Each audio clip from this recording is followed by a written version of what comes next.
So, Assalamualaikum warahmatullahi ta'ala wabarakatuhu and good day, ma'am. So, this is my soft basket.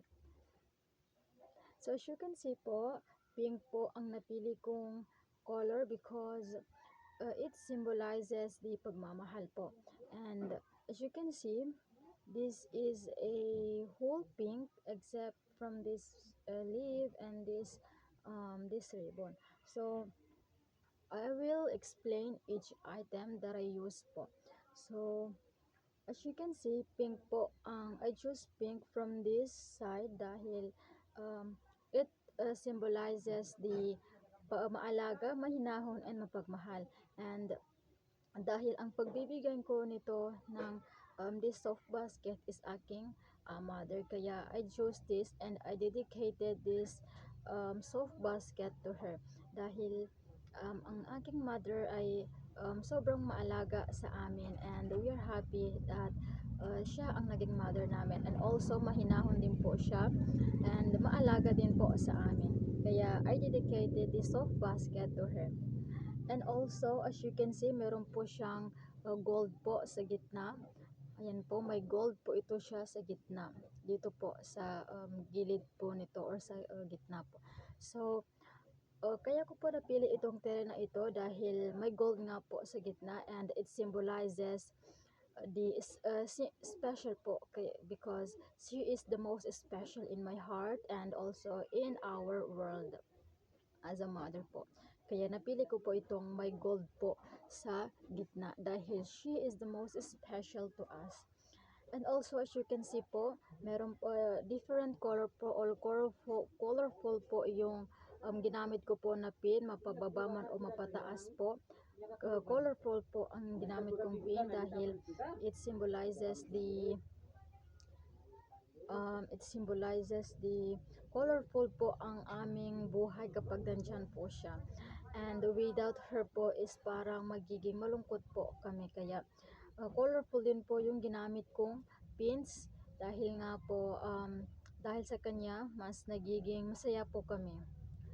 And also makikita po natin ang ginamit ko pong pangbalot sa actually po ang ginamit ko po dito is hindi po siya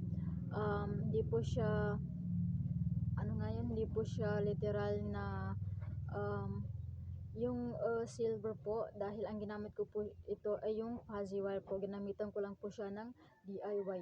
So binalot ko po ito siya ng pink na as you can see po, malinis po siyang tingnan and maingat po siyang tingnan. Kaya naisip ko pong ibalot po dito is pink dahil it symbolizes the maingat and malinis dahil ang aming mother po is sobrang malinis po siya, mapalabas pa po or mapaloob po. So, and also maingat po siya dahil maingat po siya sa lahat ng mga binibigay sa kanya or yung mga memories na binibigay po sa kanya is kinikip po talaga niya.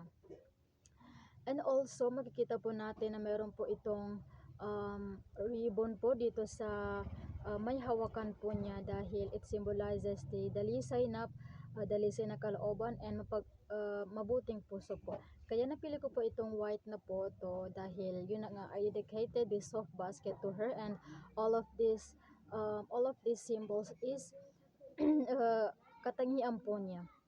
So, yun na nga po, ang white na po ito is nag-symbolizes sa dalisay na puso dahil napakabait po ng aming mother. So, as you can see, meron din po ito siyang anik na ito and it symbolizes the masayahin and marunong ibahagi yung kanyang saya sa iba. Dahil with her po is napakasaya po namin, wala na po kaming hinahangad. So, kaya I chose this anik-anik po. And also meron din po tayong mga leaves here, mga leaves po and it symbolizes na may pag-asa pa, may pag-asa sa lahat ng pagkakataon and yun po yung always yung sinasabi po sa amin na wag po kaming sumuko dahil yun na nga, meron pa rin tayong pag-asa dahil hanggat nabubuhay tayo is meron tayong pag-asa. So, meron din po tayo ditong pink na flower po and FYI po, ako po ang gumawa nito. Ito po. So, actually, tinuruan ako ng mother ko kung paano siya gawin dahil ito is nagsimbolo siya sa mahilig mag-decorate sa mga kahit ano-ano dahil ang aking mother po is sobrang hilig po niya mag-decorate or gumawa ng mga flower po and i-decorate po sa mga bahay namin. So, kaya I chose this flower po dahil yun na nga, it dedicated from her.